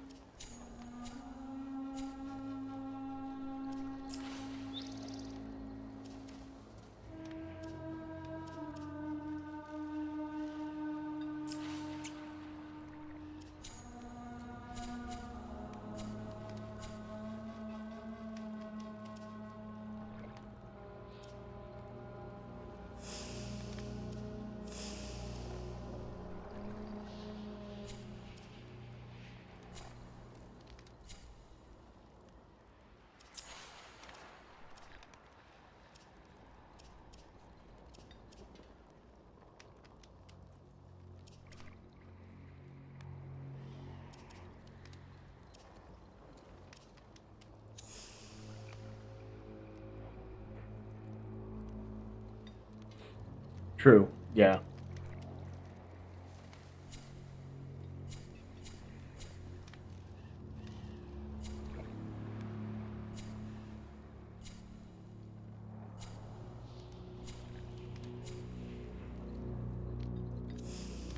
Alright, I'm trying out a multi-class build, kind of. Yes, I know. How can I do better?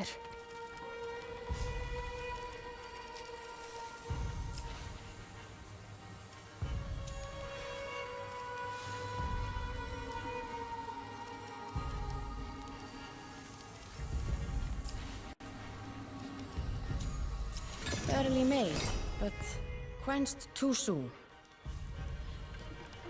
Yeah, no, I get it. Stupid girl. Thick as slag. And if they did have a slider or something like that, It seems. you're doing a spirit courage build, nice. Yeah, most of the time I was just like leveling weapons and stuff like that, so I usually just went like full on one stat, but I kind of, that is not the weapon I equipped.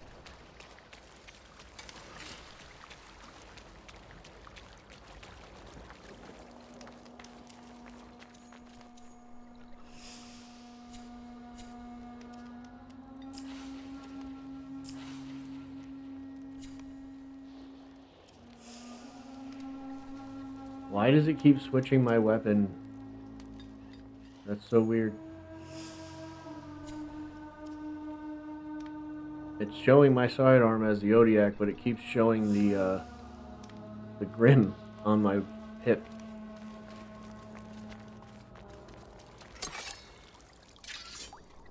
Yeah, that's not the weapon.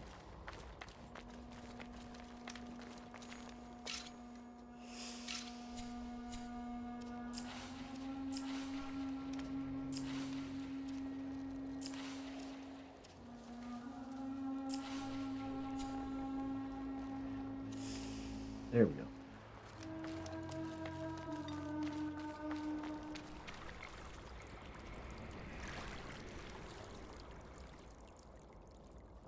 Oh, the Ode Tempest? Yeah, the Ode Tempest for the Great Sword is absolutely fantastic because of the stagger nullification from your little orb that you can throw up. It's fantastic for melee in general. The Ode Tempest is one of the best ones for melee combat just because of that.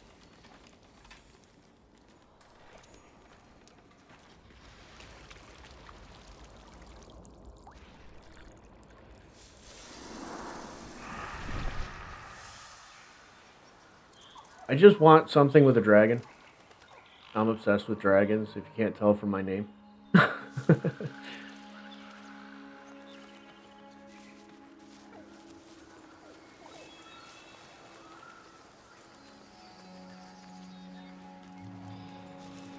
But I think that would be pretty cool. I think they need to add more, like, reptiles. I think they need, like, lizards and frogs and stuff added to the totes, or to the totems. And, like, I was, I think it was, like, 2 or 3 streams ago, I was actually talking about they should add like elements onto the totems. So like if there's like a little like fire salamander or something, and it could increase how much fire damage you do with like your runes and stuff like that. And I'd like to even see maybe some weapons with elemental damage built into them. That would be pretty cool. Some Noob Sabat shit right there.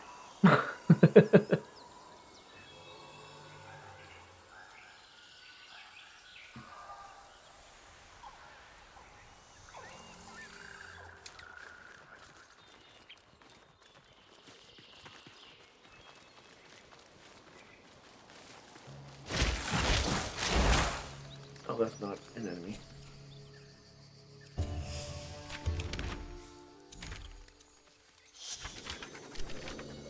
Synod's finest Gru Seekers. Your quotas have doubled.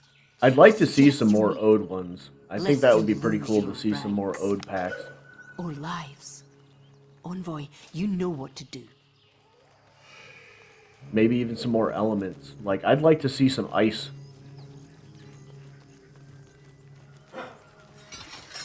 Or even just water in general.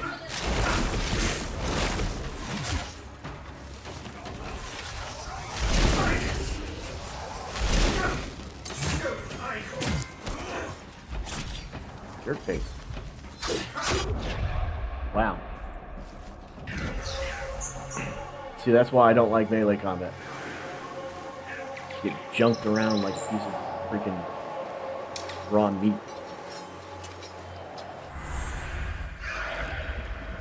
Forgot I'm not using the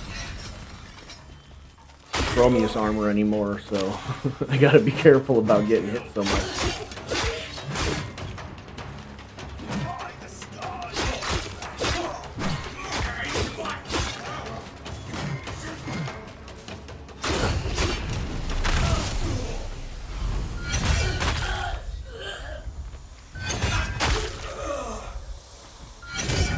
They also need to fix this.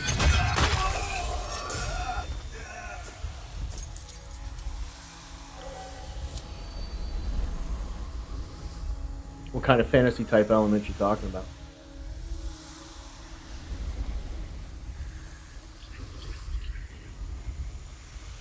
Because I mean, the only elements they have right now are like lightning and fire. That's why I was saying if like they came out with like a water, something with water would be pretty cool. Another healer would be pretty cool, so Oshelda's not the only healing class. I mean, they have plenty of different ways to heal in this game, really. Like, I don't think having a healing class is necessarily necessary, but it is super fun and it's super helpful.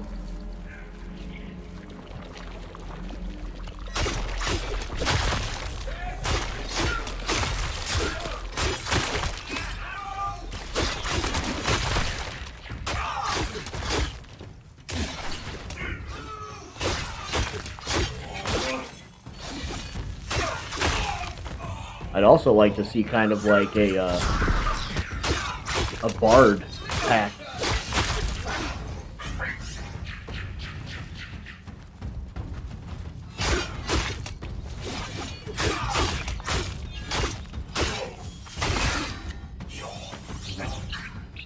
Like some kind of pack that's built around like buffing.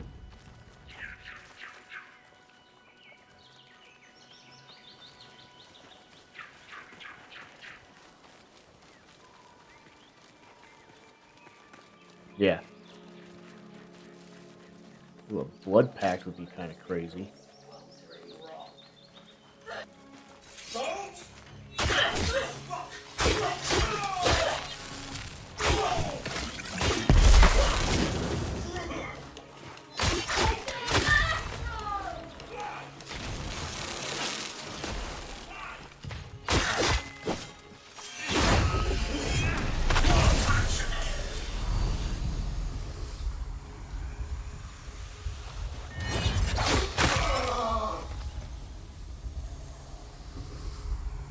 That would be kind of cool.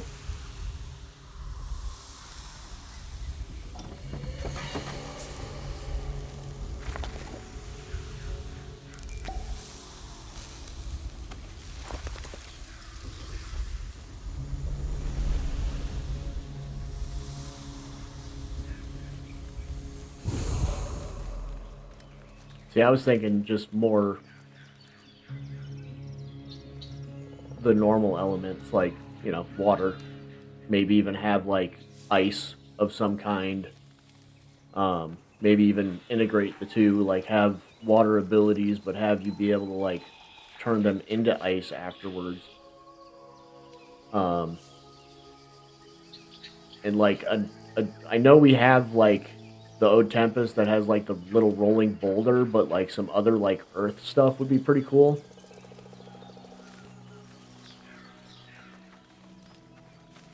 Like, maybe more of, like, a defensive type of pact. I know Bromius is kind of in that wheelhouse, but, like, I'm thinking more along the lines of, like, being able to, like, create a wall. So, like, you're not going to get hit if you need time to, like, heal or something. I think that would be pretty cool.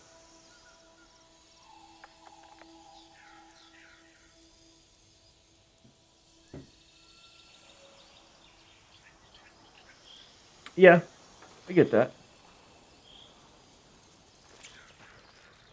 Yeah, I mean, like I said, I am just excited as all hell to see what kind of stuff they come up with for this game.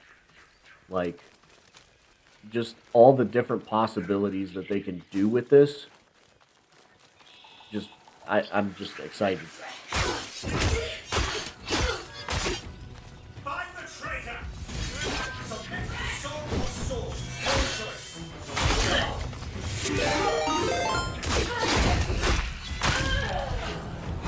Warframe Sensei just followed. Appreciate that, man. Thanks for the follow.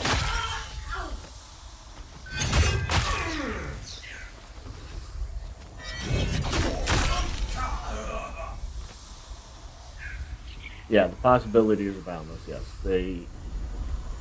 there are so many different things that they can do with this game.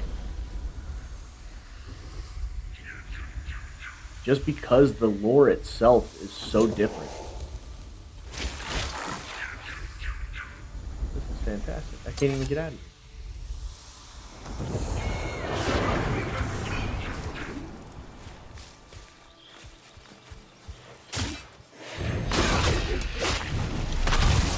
I should have done that.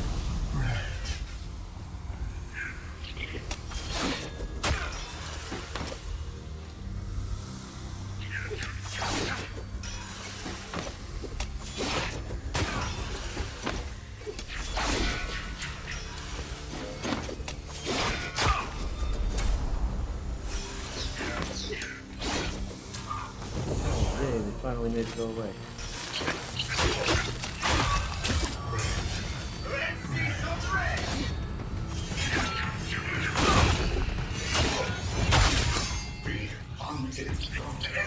They definitely need to fix this rune, though. The flit smoke is just ridiculously broken because of how long you can stay in it. I love the invisibility, but they need to switch the duration on this and the Pictrix. Like, they need to make the Pictrix last longer, and they need to make this one last less, and give you less of a upgrade in your duration when you assassinate somebody. Because I was just testing it out one day, and I literally ran around to 3 separate groups of enemies and killed them all before I got out of my flit smoke.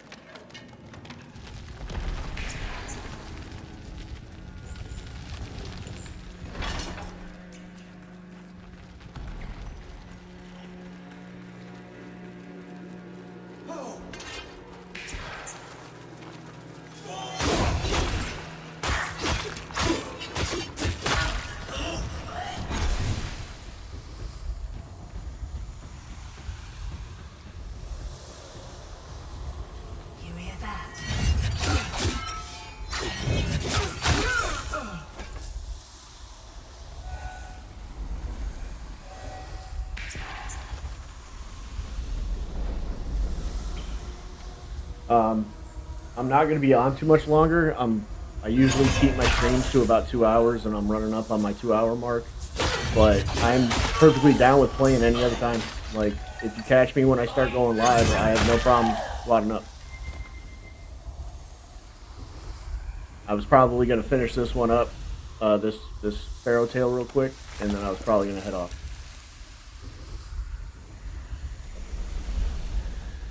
But yeah, most of the time, that's literally what I've been trying to get people to do, is if you come in, you want to squat up, you want to play a little bit together, we can do that.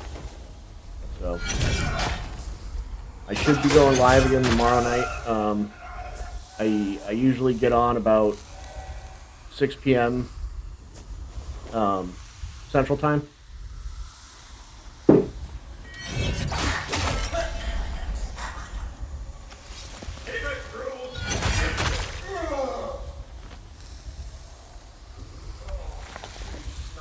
Like, look at this. I've literally been running through the whole dungeon.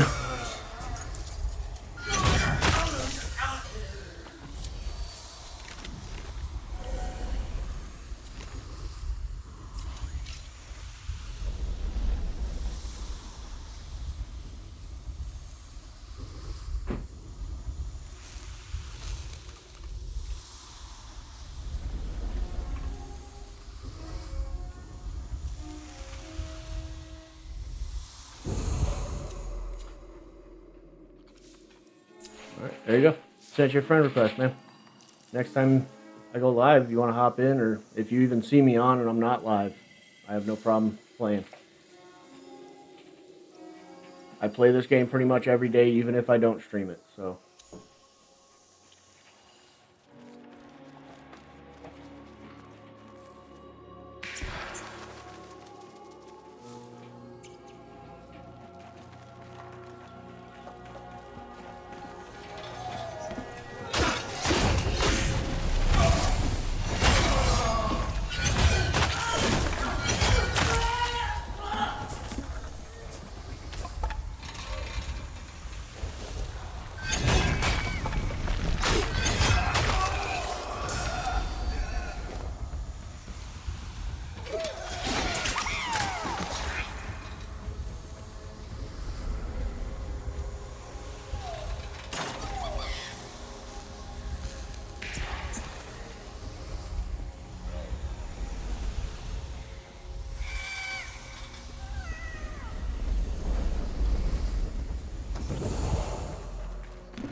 Oh, what the?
Why do you keep flying into the window? Stupid bird.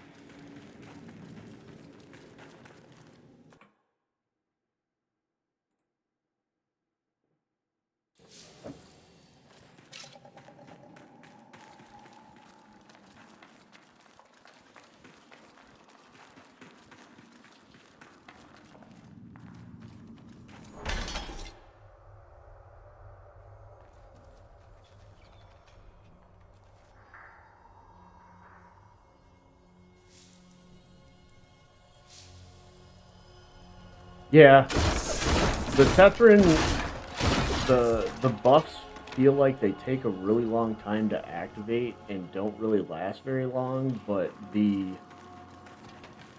courage ability that it has is so freaking strong. Like, I've taken out Banneret like in Koga in a single activation with that thing.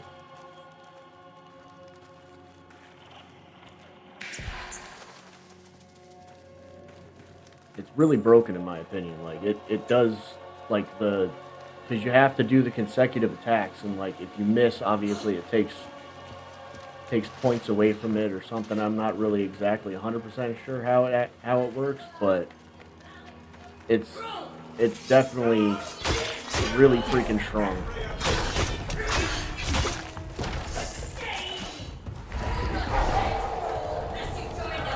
I'm like running around is just like with Tornadol, I'm not even using the ability.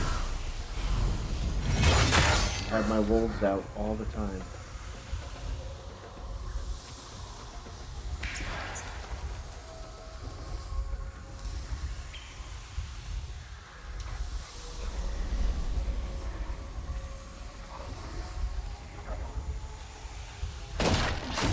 I'm just glad they fixed Orangol, because my biggest problem with Orangol was the fact that your wolves would just get one shot as soon as you go into Koga mode. They just did not have enough health.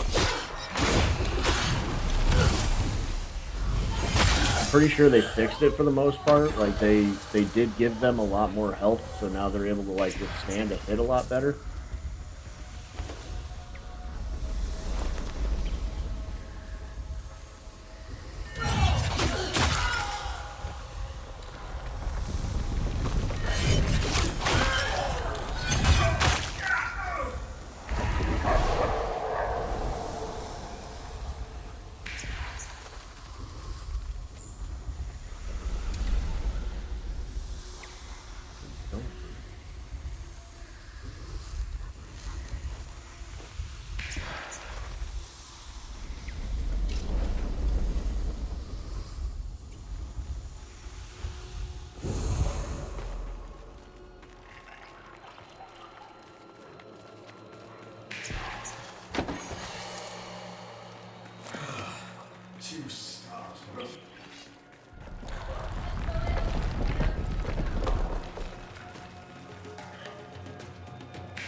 Just trying to get out of the dungeon.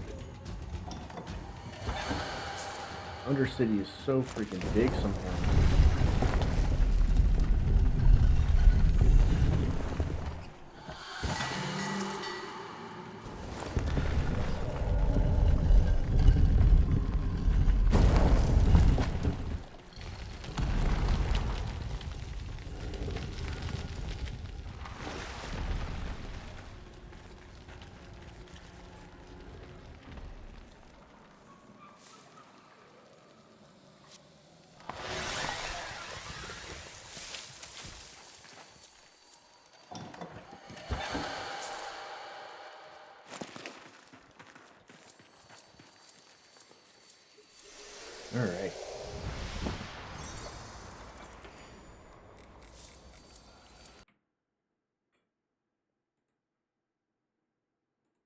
All right, that's going to do it for today.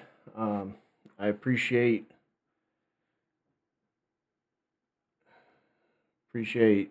G-Font Alba for stopping in and following, and I appreciate Warframe Sensei for following.